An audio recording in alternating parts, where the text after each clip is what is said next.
I am super excited to be finishing off your advanced module with this listening lesson. I usually find these lessons quite uplifting because it is by taking these lessons that we can really begin to see your progress.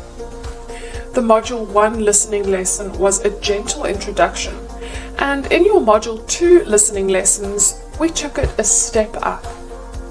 Today, for your third listening lesson of this course, you'll be taking it yet another step up.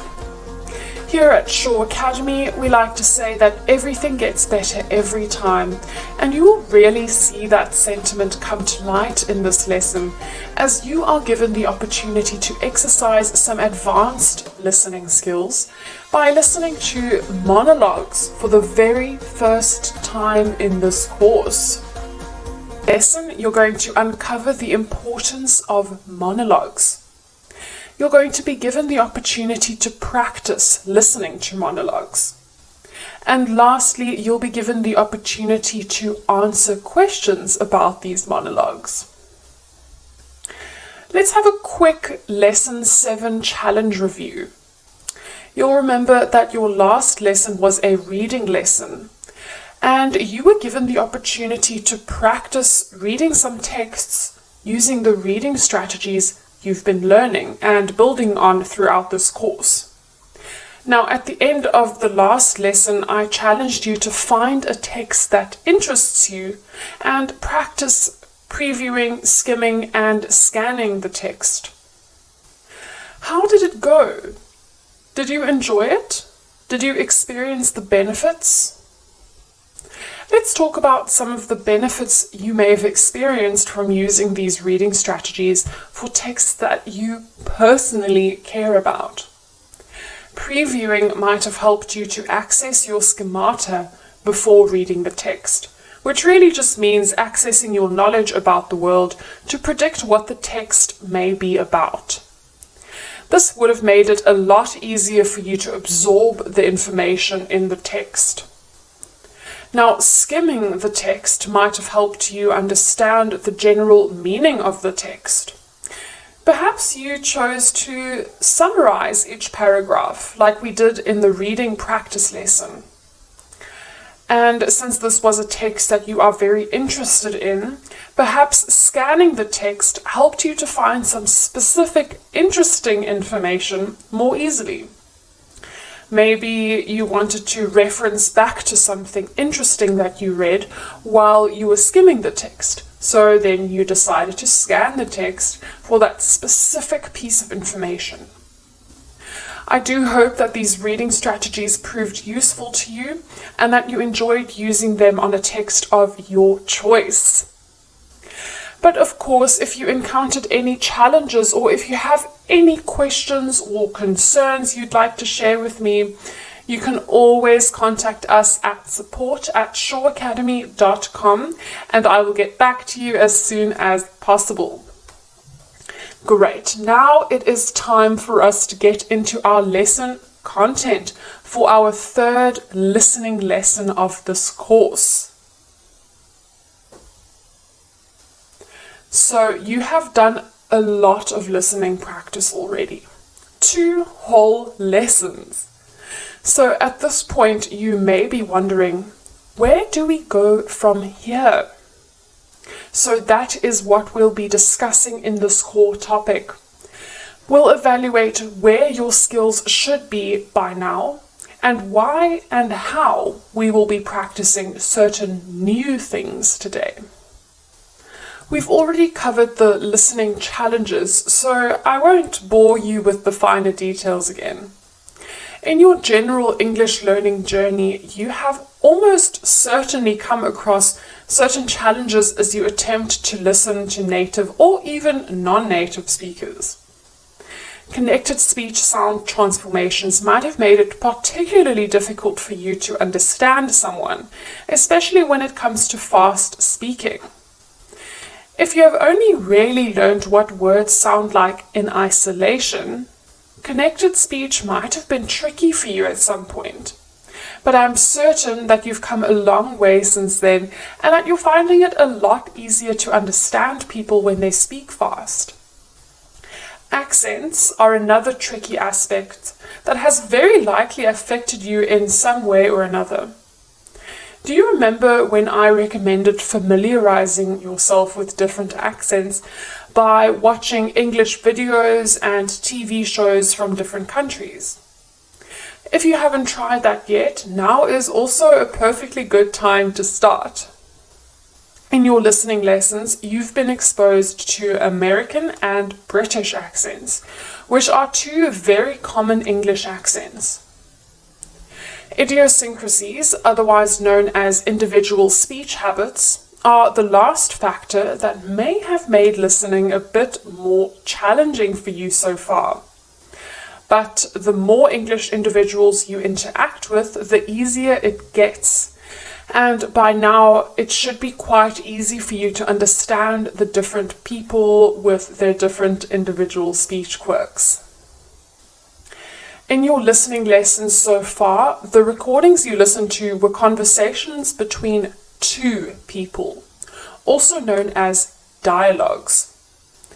Dialogues will show up in your IELTS listening exam. But practicing listening to dialogues can actually help you in far more ways than just the IELTS tests. If you are good at listening to dialogues, it means that you're probably also really good at following and participating in extensive and information-heavy conversations.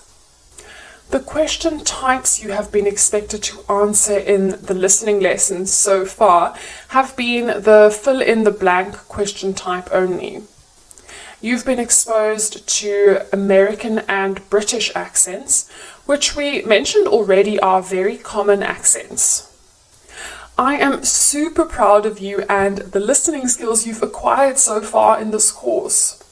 Now, you have predominantly exercised your intermediate skills so far. I mentioned before that we are going to be kicking it up a notch in this lesson, so today you'll be practicing 3 monologues instead of dialogues. You'll still be answering fill-in-the-blank type questions, but in addition to that, you'll be given multiple choice questions to answer as well. We'll stick to American and British accents, since those are truly some of the most common accents that you would hear. And with this lesson, you will begin to exercise your advanced skills. I've just mentioned that you'll be listening to monologues in this lesson. So some of you may be wondering what a monologue actually is. Well, a monologue refers to one person speaking for a prolonged time period. Monologues show up in real-life scenarios in many ways. Now, you may be wondering why we should practice listening to monologues. Well, despite it being useful for your IELTS listening section, you'll also encounter monologues a lot in real-life scenarios, such as lectures, presentations, and guided tours. Perhaps you're taking this course because you're hoping to study at an English university.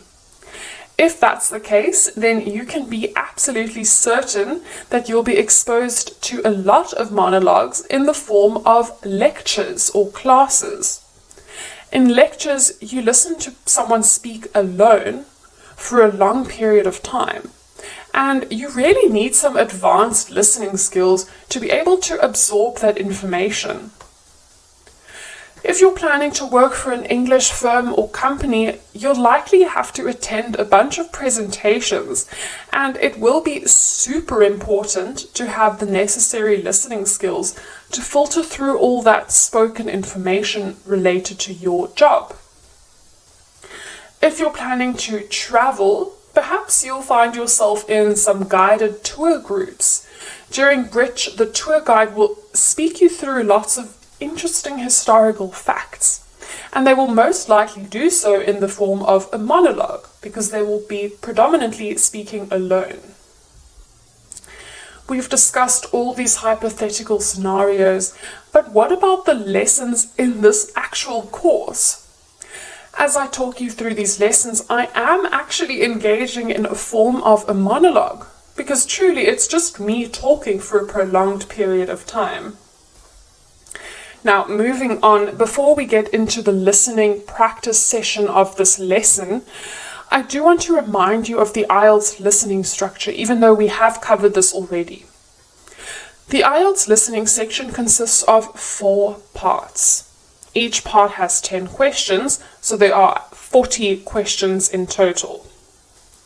Each part is a separate recording, so there are 4 recordings in total.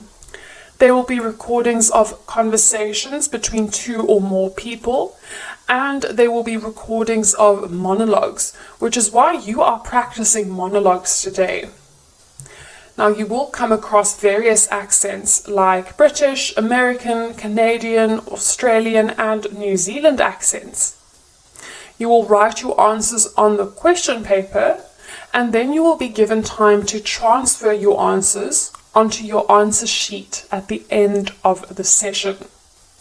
The listening section will take 30 minutes, and you will be given an extra 10 minutes transfer time to transfer your answers onto the answer sheet. There will be various question types like sentence completion, flowchart completion, multiple choice, matching, and so on. Remember that poor spelling and grammar will be penalized, so make sure you check your work. But in this lesson, we're only focusing on monologues. You'll practice listening to 3 monologues, and you'll answer 10 questions per monologue. Let's take a quick break to chat about what you can expect in Module 4. You're going to learn different ways to talk about yourself so that you can confidently answer questions about yourself in your IELTS speaking section and also in real life. We're also going to tackle some advanced grammar, which will do wonders for your writing abilities. We're also going to have our usual reading and listening lessons, but of course we're going to step it up yet another notch to finish off this course on a high note. I'm looking forward to seeing you soon for the first lesson of Module 4. I want to remind you that, of course, we still have lovely Morpheus, or maybe not so lovely for you. Please do let us know if that is the case. Remember to rate the responses you receive so that we can improve them. If you have any technical issues or a problem with anything whatsoever, any reply maybe that you've received via Morpheus, please email us on support@shawacademy.com. So without further ado, get out a pen and a piece of paper because it is time for your listening practice session. Each recording in this lesson is separated into 2 sections. You will be able to write down your answers to the questions during and after each section. After finishing each recording, we'll discuss the correct answers so that you can see if you were on the right track. Alright, let's start with our first recording. The content of this recording was extracted from www.almanac.com. Now, please take 15 seconds to read the questions.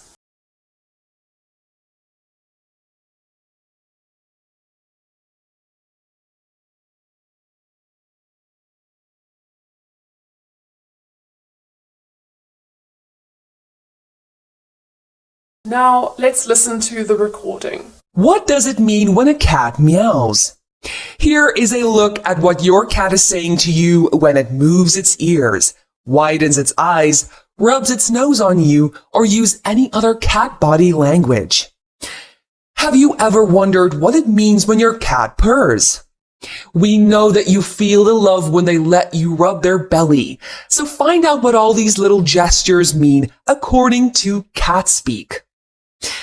Because most of an animal's speech involves body language, posture, and gesture, the key to understanding your cat is learning to read its body language.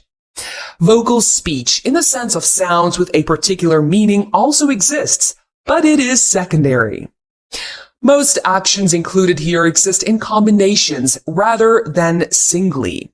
Thus, a cat with slit eyes and ears hard down will probably also be arched or tense, whereas a cat with narrowed eyes and ears slightly down and to the side may also be purring and will be relaxed. When cats move their ears. If the ears are hard forward, the cat is alert, interested, and ready to move. If you're holding your cat and the cat suddenly looks at something and pricks her ears forward, she may be getting ready to jump, either to pounce or to run. If the ears are forward but relaxed, the cat is also relaxed, aware of her surroundings but not alarmed. If the ears are slightly down and to the side, usually seen when the cat is very relaxed and happy, eyes will be closed or slit. The cat is usually purring.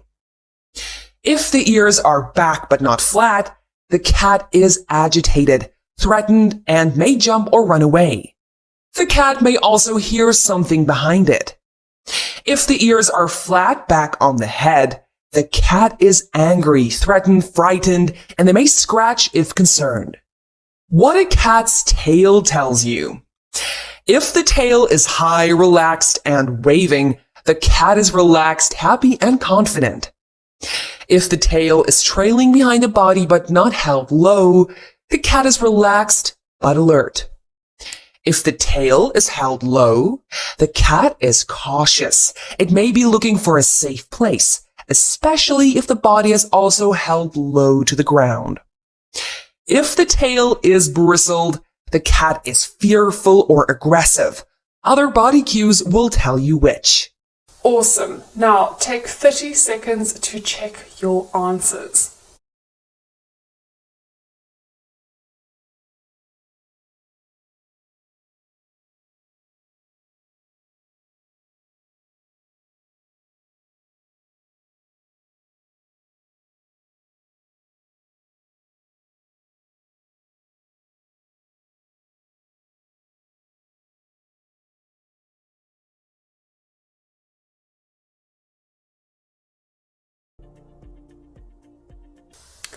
Alright, now it's time for part 1B. Please take 15 seconds to read the questions.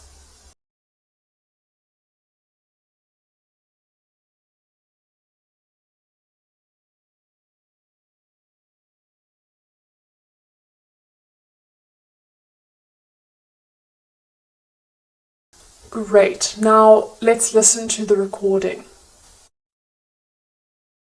Cat body language. If the back is arched, the cat is on its toes, standing sideways. The cat is fearful and may fight, but will probably run.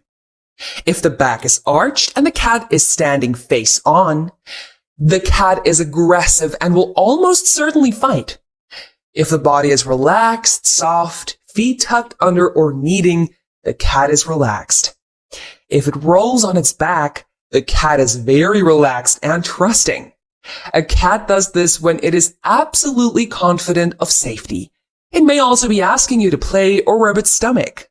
Proceed at your own risk. Cats communicate with their eyes. If the eyes are wide, the cat is alert.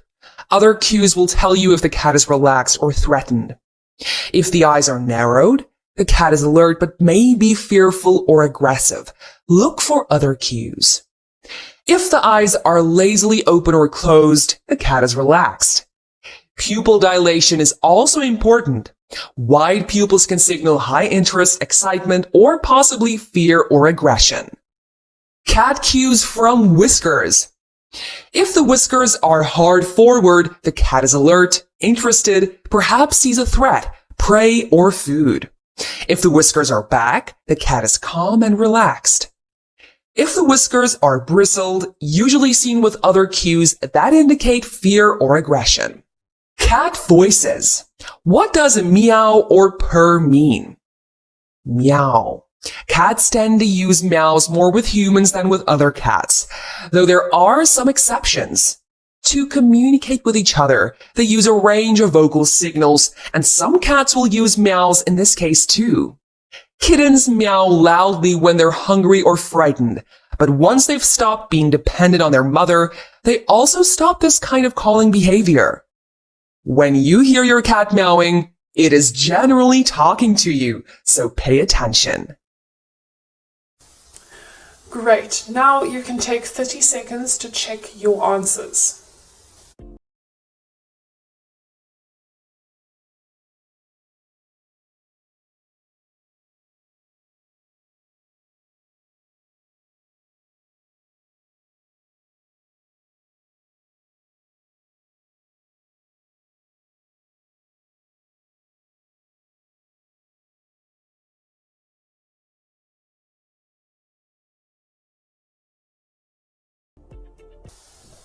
Now let's go through the answers together.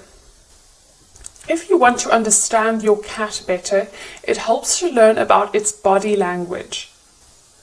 If the cat's ears are forward and relaxed, it means that the cat is also feeling quite relaxed, but alert. A good way to tell if your cat is feeling threatened is if its ears are pinned back. If your cat's tail is held low, your cat is probably looking for a safe place to hide.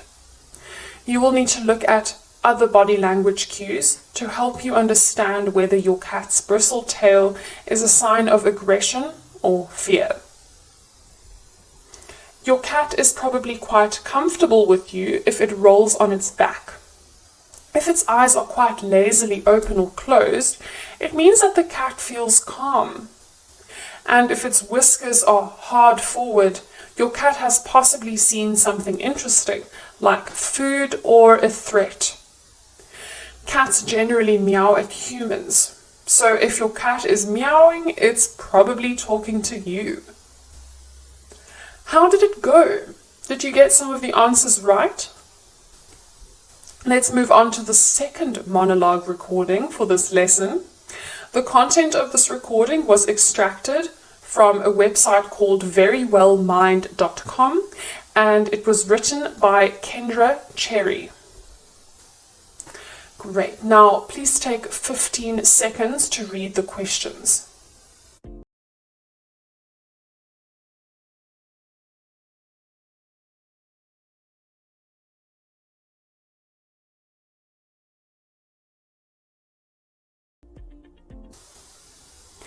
Great. Now, listen to the recording.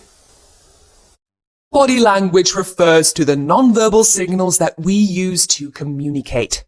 According to experts, these nonverbal signals make up a huge part of daily communication. From our facial expressions to our body movements, the things we don't say can still convey volumes of information. It has been suggested that body language may account for between 60 to 65% of all communication. Understanding body language is important, but it is also essential to pay attention to other cues such as context. In many cases, you should look at signals as a group rather than focusing on a single action. Here's what to look for when you're trying to interpret body language. Facial expressions. Think for a moment about how much a person is able to convey with just a facial expression. A smile can indicate approval or happiness. A frown can signal disapproval or unhappiness. In some cases, our facial expressions may reveal our true feelings about a particular situation. While you say that you're feeling fine, the look on your face may tell people otherwise. Just a few examples of emotions that can be expressed via facial expressions include happiness, sadness, anger, surprise, disgust, fear, confusion, excitement, desire, and contempt. The expression on a person's face can even help determine if we trust or believe what the individual is saying. One study found that the most trustworthy facial expression involved a slight raise of the eyebrows and a slight smile. This expression, the researchers suggested, conveys both friendliness and confidence. Facial expressions are also among the most universal forms of body language. The expressions used to convey fear, anger, sadness, and happiness are similar throughout the world. Researcher Paul Ekman has found support for the universality of a variety of facial expressions tied to particular emotions, including joy, anger, fear, surprise, and sadness. Research even suggests that we make judgments about people's intelligence based upon their faces and expressions. One study found that individuals who had narrower faces or more prominent noses were more likely to be perceived as intelligent. People with smiling, joyful expression were also judged as being more intelligent than those with angry expressions. Great. Now, please take 30 seconds to check your answers.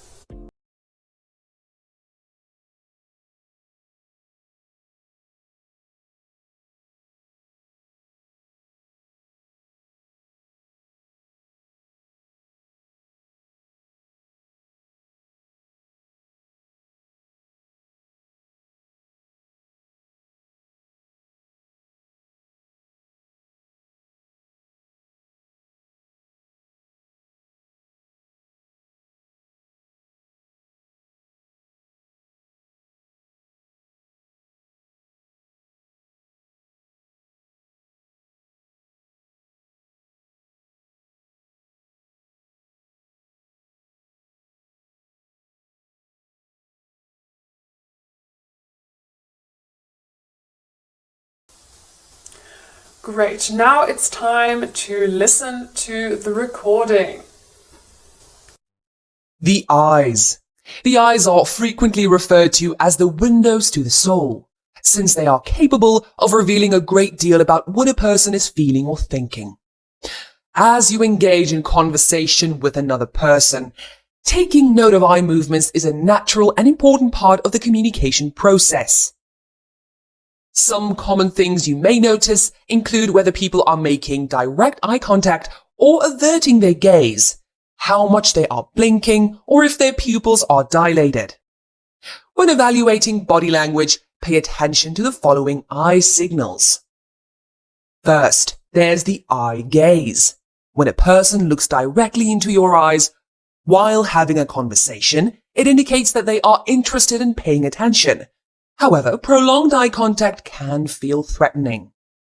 On the other hand, breaking eye contact and frequently looking away might indicate that the person is distracted, uncomfortable, or trying to conceal his or her feelings. Then there's blinking. Blinking is natural, but you should also pay attention to whether a person is blinking too much or too little. People often blink more rapidly when they're feeling distressed or uncomfortable. Infrequent blinking may indicate that a person is intentionally trying to control his or her eye movements. For example, a poker player might blink less frequently because he is purposefully trying to appear unexcited about the hand he was dealt. Lastly, we have pupil size. Pupil size can be a very subtle non-verbal communication signal.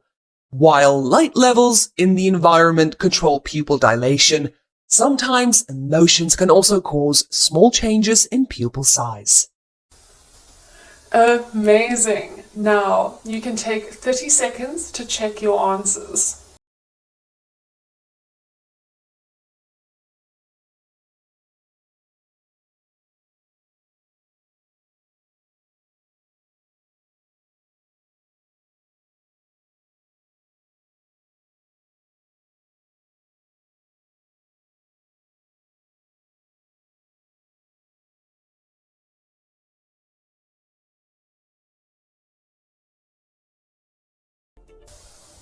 Let's look at the answers.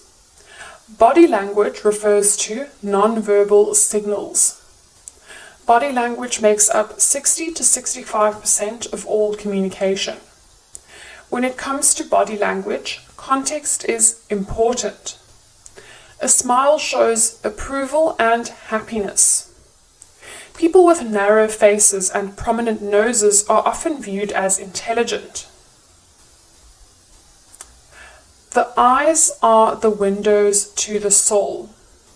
Prolonged eye contact can be perceived as a threat. Breaking eye contact is a sign of discomfort. Infrequent blinking means someone is trying to control their eye movements. Pupil size can indicate emotions, but it may also be affected by light. How did it go this time? Did you see an improvement? You were exposed to some multiple choice questions this time. How did that go? Now it's time for the last recording. Now the content of this recording was extracted from a website called roberthalf.com.au. You can take 15 seconds to read the questions.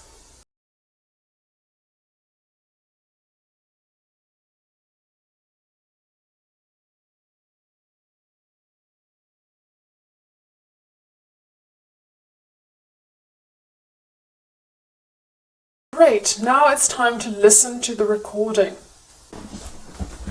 The job interview is probably the most important step that you will take in your job search journey. It's your best chance to show the hiring manager or recruitment company that you're the best person for their job. I'm going to discuss some tips that you can follow to prepare for your job interview. Firstly, take the time to read and review the job description. You've received a call for that dream job, so how do you prepare for the interview? The first step in the preparation process should be to go back and review the job description. Most job descriptions follow a similar pattern and are usually categorized by the following points: job title or department, duties and tasks, and skills required. The job title and department will give you an understanding of the major purpose of the position. The job title and department will give you an understanding of the major purpose of the position and where the role fits into the organization, allowing you to discover who your potential line manager could be. Read and review the job description very thoroughly. And be sure to align your competencies with the skills required for the job. You will consequently ready yourself for the questions around your previous experiences, performing similar duties in other organizations. Research the company. Organizations look to hire people with similar values to those of the company's culture. Researching the company before an interview will give you an insight into the organization's future goals and plans, and being able to discuss these points will make you seem like a long-term investment for your future employer. The following interview preparation tips will give you a guide as to which aspects of the company you should be researched. Tip 1. Check the company website. Doing a Google search can also uncover the current state of the company. Have they gone through a recent merger? Or have they expanded recently? LinkedIn is also a brilliant source of information. Tip 2. Look at LinkedIn and Facebook or check Google reviews for comments by current or former employees. Tip 3. Look through the company's website to research the company hierarchy and find out who the executives are. And tip 4, find out who the company's main competitors are, and look into the websites of organizations in the same industry. Now you can take 30 seconds to check your answers.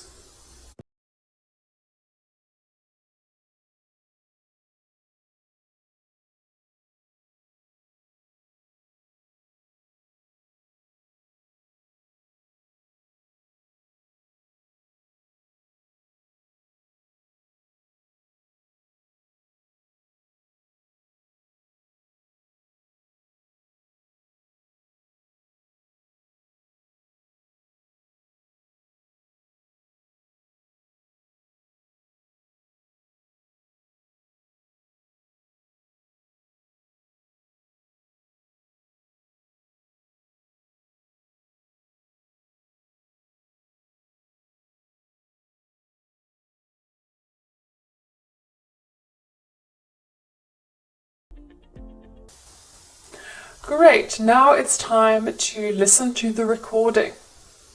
Next, it's important to plan your journey to the job interview. When preparing for a job interview, one of the most important things to consider is how you're going to get there. A failure to plan is a plan to fail. If you're planning on driving to the interview, then make sure you fill your car with fuel the night before. Trust me, you don't want to be filling up on the way dressed in your suit. Make sure that you arrive on time, or better yet, at least 15 minutes early. Ensure this by knowing the address, and if you can, have a trial run a couple of days before. The morning of the interview, check the traffic reports and have a backup route planned just in case. If you're travelling by train or by bus, then make sure you check the weather reports the night before. And keep an eye on public transport websites for any delays. Look out for track works or traffic conditions that could potentially delay your train or bus trip. And go to bed early the night before and wake up early to give yourself plenty of time. Let's discuss how to act in an interview. Once you've completed your interview preparation, the next step is to ace the job interview itself. Whether you get offered the job depends largely on how you perform during the interview, so it's imperative to make a great first impression on your hiring manager. It's not just what you do, it's also what you say and how you say it. Here are some general job interview tips. Make sure your clothes are clean, ironed and presentable. Make eye contact and begin with a strong handshake. This will signal your confidence when you meet your interviewer for the first time. Sit still, with your feet planted firmly on the ground. This will help you maintain your posture and avoid fidgeting. Remember your CV details. In particular, the experience most relevant to the role that you're interviewing for. Make note of your questions. Bring a notepad if you feel you might forget some important points. And finally, remember, it's just as important for the interviewer to sell the benefits of working for their company as it is for you to impress your next potential employer. You now have 30 seconds to check your answers.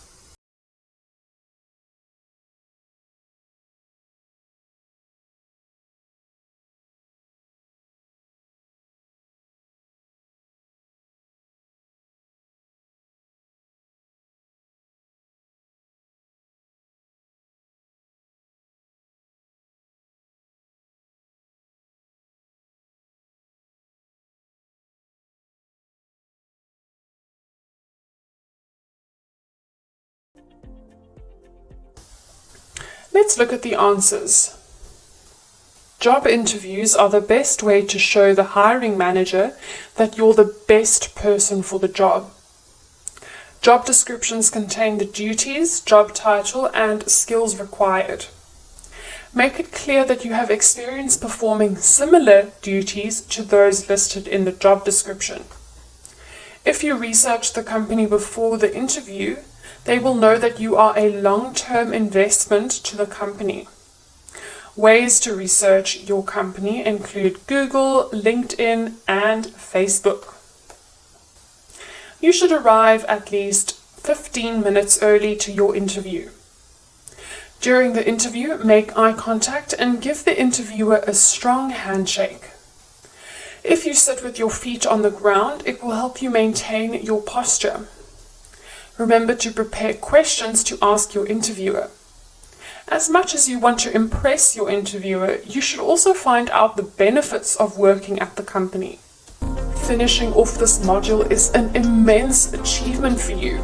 Well done for coming this far and for working so hard to improve your skills and access amazing opportunities. I am super excited to get started with Module 4 with you soon, where you will really start to see your English skills compounding for the better.